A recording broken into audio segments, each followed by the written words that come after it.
여리고 성과 아이 성을 이스라엘이 결국 정복했다라고 하는 소식이 온 가나안 전역에 퍼졌습니다.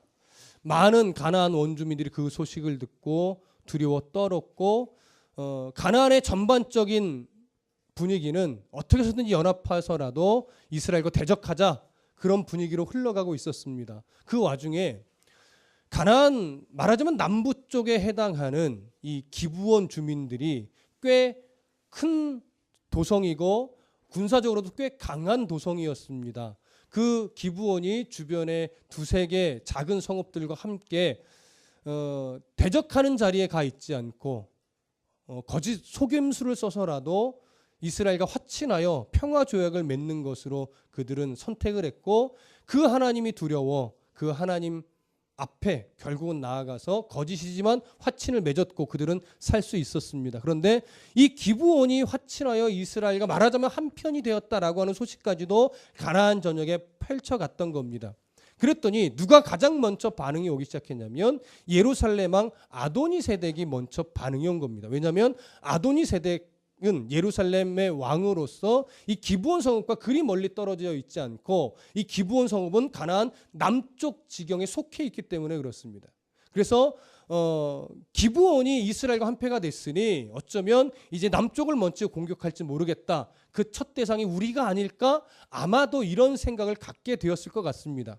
그래서 아도니세덱은 가나안 남부 지역에 속해 있는 나머지 다른 4개의 좀 강력하다 하는 족속들의 왕에게 사람을 보내서 우리와 연합하여 빨리 기브온을 먼저 치자. 잘못하면 기브온의 그 강한 세력이 이스라엘 편에 합쳐져서 우리가 더 감당할 수 없게 될지 모른다. 이스라엘이 이곳에 도착하여 돕기 전에 빨리 우리가 가서 기브온을 공격하자. 이렇게 된 겁니다. 예루살렘 왕 아도니세덱은 실제로 가나안 남부 지역의 실세나 마찬가지였기 때문에 다른 성읍들의 군사를 동원하기가 사실 수월한 위치에 있었습니다. 그랬더니 오늘 본문에 있는 것처럼 4개 족속이 연합을 하는데요. 먼저 1절부터 5절을 한 번 더 읽어보겠습니다. 1절부터 5절 시작. 그때에 여호수아가 아이를 빼앗아 진멸하되 여리고와 그 왕에게 행한 것 같이 아이와 그 왕에게 행한 것과 또 기브온 주민이 이스라엘과 화친하여 그 중에 있다함을 예루살렘 왕 아도니세덱이 듣고 크게 두려워하였으니 이는 기브온은 왕도와 같은 큰 성임이요 아이보다 크고 그 사람들은 다 강함이라. 예루살렘 왕 아도니세덱이 헤브론 왕 호함과 야르뭇 왕 비람과 라기스 왕 야비아와 에글론 왕 드빌에게 보내어 이르되 내게로 올라와 나를 도우라. 우리가 기브온을 치자. 이는 기브온이 여호수아와 이스라엘 자손과 더불어 화친하였음이니라 하며 아모리 족속의 5 왕들 곧 예루살렘 왕과 헤브론 왕과 야르뭇 왕과 라기스 왕과 에글론 왕이 함께 모여 자기들의 모든 군대를 거느리고 올라와 기브온과 대진하여 싸우니라. 자, 지금 기브온은 꽤 위험한 상황입니다. 예. 기브온 한 개의 족속을 진멸하기 위해서 오늘 성경에 기록된 예루살렘 왕, 헤브론 왕, 야르뭇 왕, 라기스 왕, 에글론 왕, 이 5개 도성의 왕들이 각 성에 대기하고 있는 모든 군사를 다 동원하여 기브온에 집결을 시킨 거예요. 자, 모든 군사를 동원했다라고 말할 때 그 군사의 인원수가 몇 명이나 될지는 사실 감이 안 잡힙니다. 예. 근데 성경은 모든 군사를 동원했다라고 말하고 있어요. 왜 모든 군사를 동원해야만 했을까요? 기브온이 결코 만만한 상대가 아니었기 때문에 그렇습니다. 성읍도 나름 규모 있고 그의 군사력도 결코 약하지 않았기 때문입니다. 근데 여기서 보면 그런 기브온이 하나님 앞에 항복하고 나왔다는 건 사실 놀라운 거예요. 우리도 맞서 싸울 수 있어. 사실 이런 교만을 부릴 만도 한데 그러지 않고 그 하나님에 대한 소식을 듣고 두려워 하나님의 백성들 앞에 종의 자세로 나아갔다라고 하는 것은 사실은 이건 큰 겁니다. 놀라운 겁니다. 그래서 이 5개 도성의 왕들은 모든 군사를 다 동원하여 갑작스럽게 연합군을 형성했으니까 아마 이 군사력이 이렇게 잘 융화되지는 못했을 거예요. 그러나 그럼에도 불구하고 5개 도성의 군사들이 다 모였다는 건 정말 위험합니다. 그래서 이 기브온 왕은 그 5개 연합군을 맞서 싸우면서 사실은 잘 버텨내고 있었어요. 아무리 잘 버텨내도 5개 도성의 연합군을 사실은 이길 수가 없지요. 이길 수 없기 때문에 기브온 왕은 잘 버텨내면서 빨리 신속하게 사람을 어디로 보내요? 이스라엘 백성이 진치고 있는 길갈로 보내는 겁니다. 그래서 여호수아에게 도움을 요청하는 거죠. 빨리 와서 우리를 도와달라. 이 장면에서 우리가 좀 하나 생각해 볼 게 있습니다. 여호수아의 입장에서는 이 기브온이 사실은 골칫거리예요. 뭐 사실 이스라엘의 입장에서는 기브온이 있으나 없으나 크게 중요하지 않고요. 그들과 언약을 맺을 때도 사실은 속아서 맺은 거란 말이죠.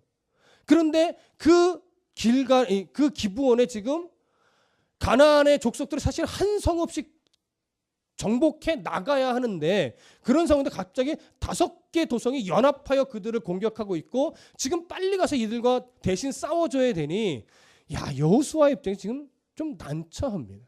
그러니까 이것을 정치적인 어떤 실리를 따져 생각해 보면 여호수아는 어떻게 하는 게 더 나을까요? 그냥 싸우게 내버려 둬야 돼요. 그러면 자연스럽게 기브온은 멸망할 테고 그러면 좀 부담스러웠던 골칫거리 도성이 하나 없어지니까 좀 홀가분해질 수 있어요. 근데 여호수아는 그런 어떤 정치적인 실리나 자기의 합리적인 판단을 의지하지 않고 머뭇거리지 않고 신속하게 이스라엘의 군사들을 데리고 어디로 가요? 기브온으로 가게 되는 거죠. 왜 그랬을까요? 여호수아는 지금 하나님에 대해서 하나 둘씩 경험해 가고 있기 때문에 그렇습니다. 그러다 보니까 깨닫는 게 뭐예요? 나의 합리적인 판단보다 하나님과의 약속이 우선이구나. 그는 자기의 판단으로 뭐 했었어요? 처음에 아이성을 공격했었죠. 그게 여지없이 실패로 돌아갔었습니다. 자기의 판단으로 기브온 주민과 너무나 빨리 조약도 맺어버렸단 말이죠.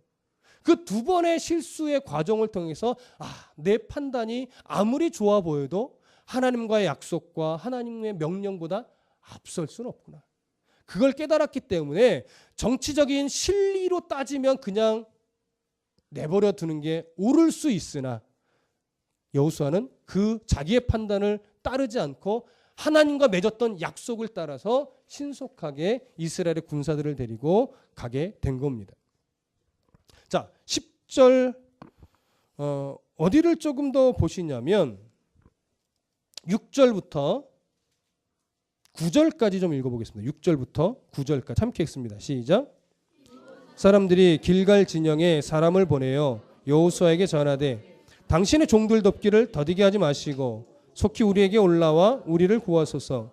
산지에 거주하는 아모리 사람의 왕들이 다 모여 우리를 치나이다 하매 여호수아가 모든 군사와 용사들을 더불어 길갈에 올라가니 그때에 여호와께서 여호수아에게 이르시되 그들을 두려워하지 말라. 내가 그들을 네 손에 넘겨주었으니 그들 중에서 한 사람도 너를 당할 자 없으리라 하신지라. 여호수아가 길갈에서 밤새도록 올라가 갑자기 그들에게 이르매 여호수아는요 지금 지체하지 않고 이스라엘의 모든 군사를 데리고 기브온으로 향해 갔습니다. 그런데 9절에 보면 여호수아가 길갈에 밤새도록 올라가 갑자기 그들에게 이르렀다고 말했죠. 하루 사이에 길갈에 도착한 거예요. 원래 기브온의 사신들과 함께 갈 때 며칠 걸렸었죠? 우리 기억에 3일 정도 걸렸어요. 근데 평탄한 길로 가면 3일인데 여호수아는 그럴 시간이 없기 때문에 대략 높이가 1219m나 되는 험난한 산악 지역을 뚫고 그 산을 넘어서 지금 거의 하룻밤 만에 기브온에 도착한 거예요.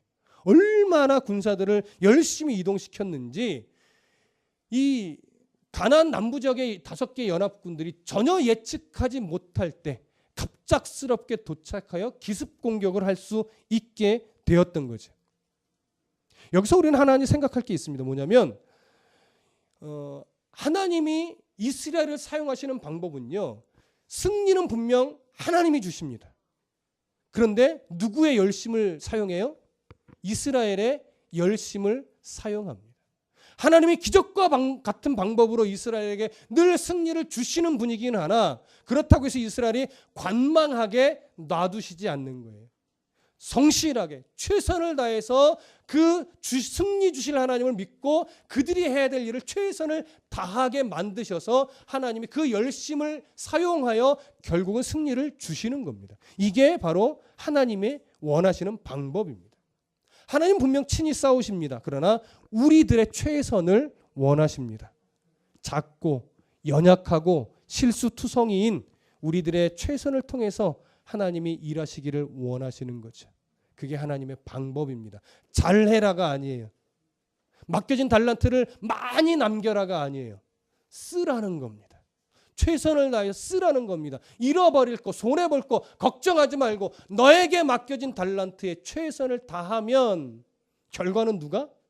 주인인 내가 주겠다라고 하는 거죠.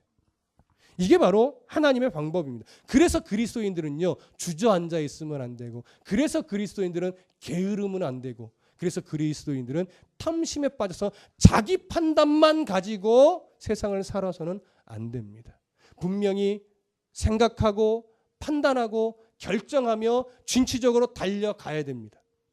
그럼에도 불구하고 모든 결과에 있어서 결과를 주시는 분이 누구라는 걸 알아야 돼요. 하나님이라는 사실을 알아야 돼요. 이게 바로 세상 사람들의 열심과 믿는 그리스도인의 열심이 다른 이유입니다. 그들은 자기가 열심을 내서 자기가 결과를 내야만 하는 자들이에요. 그러나 우리들은 그들과 똑같이 열심을 내나 결과를 하나님께 맡기고 가는 자들이에요. 그러면 하나님이 주시는 승리가 무엇인지를 알고 하나님이 주시는 승리를 경험하게 되고 그것을 꼭 붙잡을 수 있는 힘이 거기서 생기는 겁니다. 2016년도 더 힘을 내시고 더 최선을 다하시고 누구보다도 맡겨진 자기의 위치의 영역에서 열심을 다할 수 있는 그런 믿음의 성도들이 되시기를 부탁드립니다. 10절과 11절 다 같이 읽겠습니다. 시작. 여호와께서 그들을 이스라엘 앞에서 패하게 하심으로 여호수아가 그들을 기브온에서 크게 사륙하고 벳호로노에 올라가는 비탈에서 추격하여 아세가와 막게다까지 이르니라. 그들이 이스라엘 앞에서 도망하여 벳호론의 비탈에서 내려갈 때에 여호와께서 하늘에서 큰 우박덩이를 아세가에 이르기까지 내리심에 그들이 죽었으니 이스라엘 자손의 칼에 죽은 자보다 우박에 죽은 자가 더 많았더라. 자, 오늘 10절과 11절을 보면 하나님께서는요 이스라엘이 얼마나 잘 싸우나 관망하지는 않았습니다. 그들을 최선을 다하게 싸우게 하시면서 지체하지 않고 산을 넘어 기브온으로 가는 여호수아에게 내가 승리를 줄 거다. 승리를 줄 거다 약속을 받고 간 게 아니에요. 이미 하나님 앞에 언약한 그 사실이 있기 때문에 그는 그 언약에 따라 먼저 어떻게 해요? 출발을 한 거예요. 거의 기브온에 도착했을 무렵쯤 하나님은 그에게 승리를 약속해 주십니다. 또 그 약속을 받고 이스라엘은 열심히 싸워낸 것이죠. 그런데 여호수아가 이스라엘의 군사를 데리고 출발할 때에 몇 명의 군사를 데리고 왔습니까? 몇 명인지 알 수 없죠. 성경은 모든 군사와 용사들을 데리고 출발했다라고 기록합니다. 그러면 모든 군사와 용사라고 하는 것은 아마도 추측해 보건대 이스라엘 본 진영을 호위할 최소한의 군사들만 내버려 두고 나머지 모든 군사가 간 것으로 보입니다. 민수기에서 두 번째 인구조사 때 이스라엘 백성들의 군인이 될 수 있는 이스라엘 백성들의 남자 장정의 숫자가 대략 60만 명이 조금 넘었습니다. 그러면 지금 출정한 군사는 아마도 수천 명만 남겨두고 거의 60만 명이 다 간 것으로 보여집니다. 60만이라는 것은 결코 적은 숫자가 아닙니다. 왜 60만이나 가야 했어요? 5개 도성의 연합군이 그들도 모든 군사를 데리고 왔어요.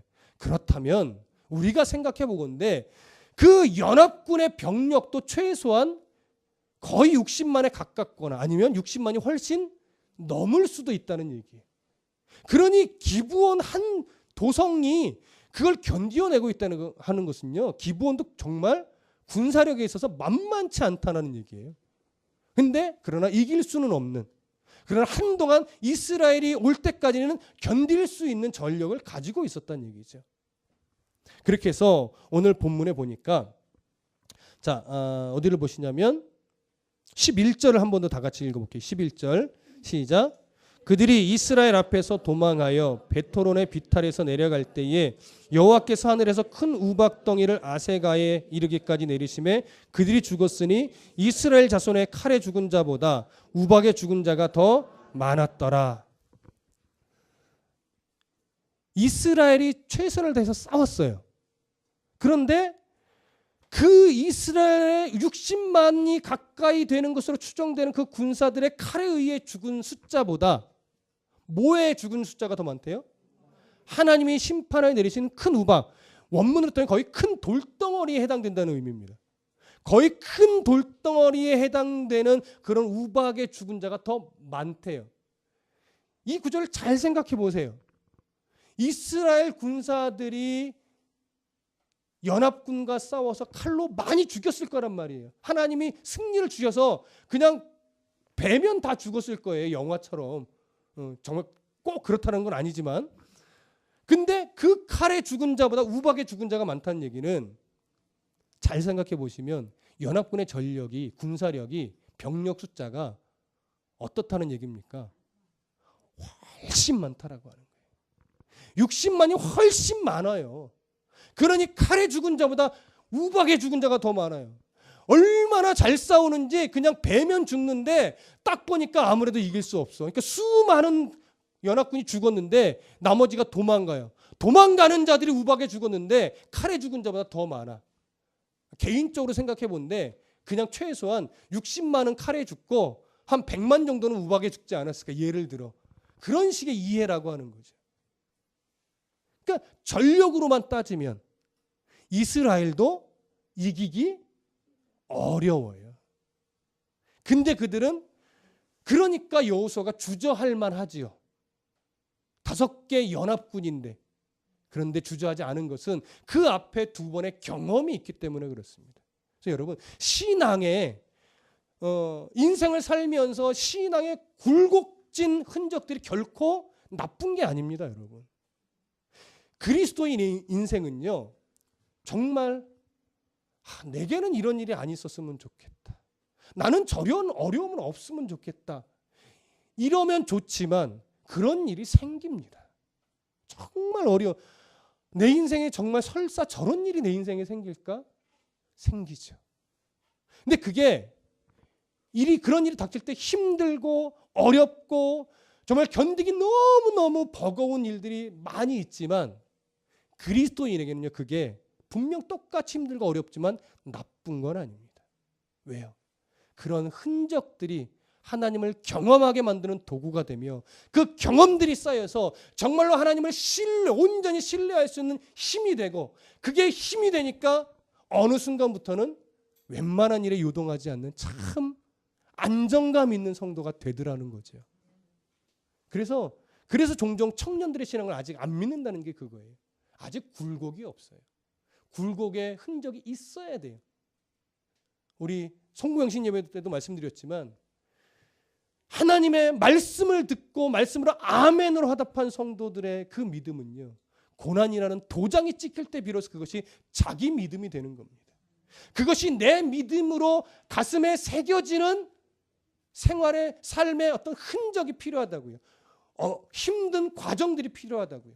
그것을 건너가면서 그래서 이 말씀이 정말로 나를 살리는 그 말씀이었구나, 이 의미가 이거였구나를 깨닫게 될 때 비로소 내 신앙이 되는 거예요.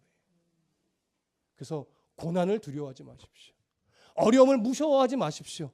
내 인생에 이렇게 나락으로 떨어질 때가 있습니다. 그때 그것은 왜 하나님이 이러세요라고 불평의 이유가 되는 것이 아니라, 하나님 이 강을 잘 건너면 제 신앙이 더 단단해지고 견고해지고 흔들리지 않는 믿음, 성숙한 믿음을 가지게 되겠지요. 그렇게 감사의 이유로 삼으실 때 여러분, 유동하지 않는 성도가 분명히 되실 수 있으실 겁니다. 이런 질문을 좀 드려보고 싶습니다. 하나님은요, 이스라엘 백성들을 가나안을 정복하게 하실 때에 능력의 하나님, 전능하신 하나님이기 때문에 가나안의 모든 족속들을 기적으로 한번 싹 쓸어버리신 후에 이제 내가 다 쓸어버렸으니 너 들어가서 거기서 하나님을 잘 믿고 살아라. 이러실 수 있습니까? 없습니까? 있죠. 근데 하나님은 그런 방법을 선택하지 않으셨어요. 한 도성씩, 때로는 갑작스럽게 만나는 여러 도성의 연합군을 차례차례로 정복해 가면서 가나안 땅을 차지하게 하셨어요. 여호수아는 주력 부대를 정복하는 싸움이었다면 사사기는 이제 분배된 땅에서 나머지 거민들을 다 멸절하여 진짜 자기 땅으로 만드는 싸움에 대한 기록이 사사기입니다. 이렇게 한 걸음씩 정복하게 하셨어요. 왜 하나님은 한 걸음씩 정복하게 하신 걸까요? 출애굽기 23장 30절 한번 가볼까요?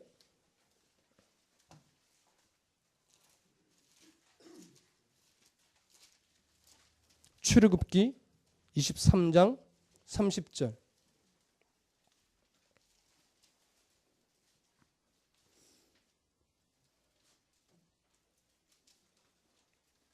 자, 찾으신 분들 함께 읽습니다. 출애굽기 23장 30절 시작. 네가 번성하여 그 땅을 기업으로 얻을 때까지 내가 그들을 네 앞에서 조금씩 쫓아내리라. 이미 출애굽기 때 하나님이 가나안 정복은 어떻게? 조금씩 정복하는 것이라고 이미 말씀하셨어요. 그래서 하나님의 작정하신 대로 때로는 도성 하나씩, 때로는 갑작스럽게 만나게 되는 연합군을 그렇게 하나님이 만나게 해주시는 대로 정복해 가는 게 하나님의 방법이에요. 왜 이렇게 차근차근 정복하게 하셨을까요? 한 번에 싹 쓸어버리고 이제 네 땅이야. 내가 이렇게 해줬으니 너 나 잘 믿고 잘 따라야 돼. 이러지 않고. 이유는 이겁니다. 하나님이 이스라엘 백성들에게 원하시는 것은 가나안을 차지하는 게 아닙니다. 가나안을 차지하는 게 목적이라면 하나님이 한 번에 싹 쓸어버리고 이제 네 땅 이렇게 하실 수 있어요. 근데 가나안 땅을 차지하는 게 하나님이 이스라엘에게 원하는 목적이 아니라 그 땅을 정복해 가는 과정 속에서 너의 진짜 네가 의지해야 될 하나님이 누구냐 이걸 알게 하는 거예요. 그래서 너는 누구의 은혜로 사는 자냐 이걸 알게 하는 거예요. 그래서 넌 누구 말을 따르며 살래 이걸 경험케 하시는 거예요. 그래서 가나안은 하나님의 통치가 이루어지는 땅, 하나님의 통치를 거절하는 자들을 몰아내고 이제 하나님의 통치가 온전하게 이루어지는 땅으로 만들어야 되는 사명을 가지고 들어가는 땅이 가나안 땅입니다. 그래서 어떻게 해요? 순차적으로 가는 거예요. 왜? 그래야 엎어지고 깨지면서 하나님만이 나의 주인이구나. 내가 하나님의 뜻에 순종할 때만이 내가 복을 누릴 수 있구나. 내 판단, 내 이성, 내 선택보다도 하나님의 명령, 하나님의 약속, 하나님의 말씀하심 이게 더 우선이구나. 이걸 깨닫게 하기 위해서 그런 겁니다. 우리 인생도 똑같죠. 믿음의 백성들 기도 열심히 하고 예배 안 빠지고 헌금 잘하고 봉사 열심히 하면 모든 일이 만사형통되면 얼마나 좋겠습니까? 우리가 예전에 들었던 대로 11조 잘하면 물질의 복을 받고 교회 봉사 잘하면 자녀들이 좋은 대학 쑥쑥 가고 헌금 많이 하고 헌물 많이 하고 하면 사업이 형통해질 수 있고 새벽 예배 안 빠지고 끝까지 잘 나오면 내가 원하는 기도가 다 턱턱 들어주시고 이러면 예수 안 믿을 사람이 누가 있을까요? 그러나 그렇다면 그들이 예수를 믿을까요? 예수님이 주시는 복을 믿죠. 하나님이 형상을 보여주면 사람은 하나님을 믿는 것이 아니라 하나님의 형상을 믿을 거예요. 예수 그리스도 십자가 그 달리셨던 뼈쪽 십자가 나무 조각이 발견되면 아마 사람은 예수님을 믿지 않고 예수님이 죽었던 그 십자가를 믿을 거예요. 언약궤가 발견되면 사람은 그 언약궤를 숭배할 겁니다. 그게 사람의 종교성이에요. 하나님은 그래서 숭배될 만한 모든 형상을 다 감추셨어요. 십자가 사람 못 찾습니다. 에덴 동산 못 찾습니다. 노아의 방주 못 찾습니다. 찾았네 어쩌네 하는 기사들을 다 보십시오. 다 추측입니다. 가능성이 높을 뿐입니다. 그런 것 아닙니다. 왜요? 하나님이 감추신 것은 사람이 찾을 수 없습니다. 그래서 사람은 오늘 본문에 있는 것처럼 인생의 굴곡들을 통해서 하나님을 배우는 거예요. 그렇게 배워갈 때 우리의 신앙이 견고해지는데 문제는 뭐냐면 우리들의 완악함이 굴곡진 인생을 어떤 사람은 많이 겪어야 하나님 앞에 나오는 사람이 있고 어떤 사람은 몇 번만 겪어도 아이고 나 죽겠냐고 하나님께 나오는 사람이 있더라는 거죠. 왜 어떤 사람이 그럴까요? 잘 모르겠어요. 어떤 사람은 저 인간은 정말 죽을 때나 돼야 믿을 것 같아 라고 하지만 어느 순간 확 뒤집어져서 나오는 경우가 있고 저 사람 정말 착해 예수만 믿으면 최고인데 곧 나오겠지? 근데 징그럽게 안 나오는 사람도 있어요. 착했냐 못됐느냐 성질이 더럽냐 온유하냐 그거의 문제가 아니에요. 그렇기 때문에 지금 우리가 하나님을 만나고 하나님을 바르게 알아가고 그 하나님 안에서 내가 지난날에 그 엎어졌고 코 깨지고 실수하고 교만 부렸던 흔적들이 결코 나쁜 것만은 아니었구나. 한 걸음씩 하나님이 이 땅을 정복하면서 하나님을 알게 하라고 그저 넘어질 때도 안 받아주고 그냥 코 한번 깨져봐. 괜찮아 안 죽어. 일어나. 괜찮아. 이러면서 우리를 만져오셨던 흔적. 때로는 막 보듬어 주실 때도 있었고 때로는 받쳐주실 때도 있었지만 때로는 코 깨지게 그냥 놔두실 때도 있었던 그 흔적들. 결코 나를 외면해서가 아니었구나.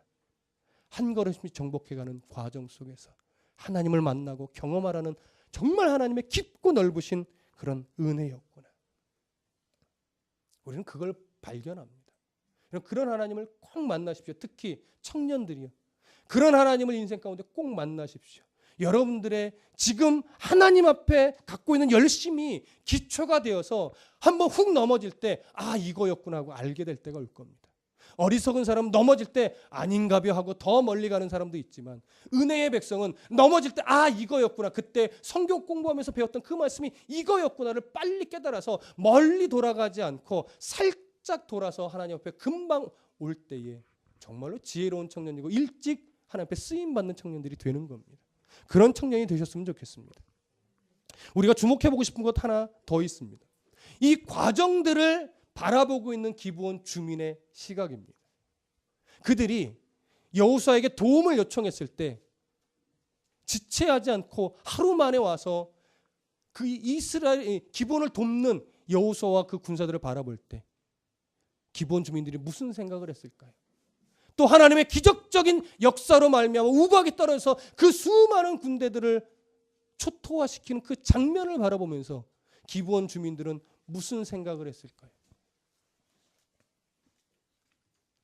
여호수아가 기브온의 요청을 거절하지 않았고 하나님도 내가 너희와 무슨 상관이 있느냐라고 외면하시지 않고 기적적인 방법을 일으켜 기브온이 살아남도록 지켜내셨습니다. 왜 종에 불과한 이 이방 민족에게 이렇게까지 하셨을까요? 그들이 잘 순종해서 그들이 잘 엎드려서 그들이 착해서 아니요. 이미 그들이 누구에게 속한 자가 됐어요? 하나님에게 이미 속한 자가 됐어요. 그러면 이제 하나님이 책임지시는 자들이 된 겁니다. 신분의 높고 낮음이 중요하지 않습니다. 누구에게 속한 자인가? 그것이 더 중요한 겁니다. 기브온 이 백성들이 비록 종의 신분으로 화친을 맺어서 이스라엘 안에 속했지만 그들도 하나님 앞에서는 똑같이 하나님의 자녀가 된 것입니다. 오늘 우리가 동일합니다. 누가 돈이 좀 많냐 적냐? 누가 학벌이 좀 높냐 낮냐? 누가 더 교회에 좀 자주 오냐 들어오느냐? 이게 중요하지 않습니다.